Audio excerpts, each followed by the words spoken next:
Good morning mga kasimpleng boy. Hi! Meron dumaan sa amin dito sa bahay. Nagbibili ng mga kalakal. So ayan, kasama ko nga pala si Risen.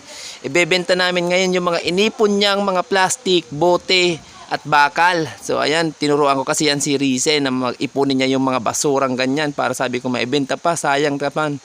Kaya mga kasimpleng boy, hi! Kung mga anak nyo, turuan nyo din po ng ganitong technique.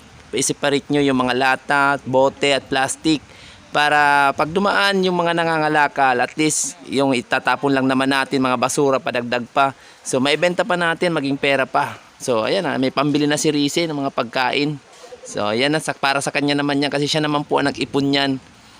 Yung akala natin basura na mga kasimpleng boy, hi. So ayan, nagagawang pera pa. Kaya tingnan mo si Risen, tuwang-tuwa naman. Meron na naman daw siyang pambili ng chocolate sa tindahan. Alam mo nyo kung gagamitin niya, araw-araw na naman yan pupunta sa tindahan, pambili niya na naman yan. So yan nga, nabintahan din si Risen, nabigyan din sila ng 17 pesos. So tingnan mo, akala natin basura na yon, pero tingnan mo, 17 pesos pa yung nakuha ni Risen. Oh, happy na yan. Lalagay niya daw sa piggy bank niya yung iba. Yung iba, alam na, pupunta na sa tindahan. So hanggang dito lang guys, maraming salamat.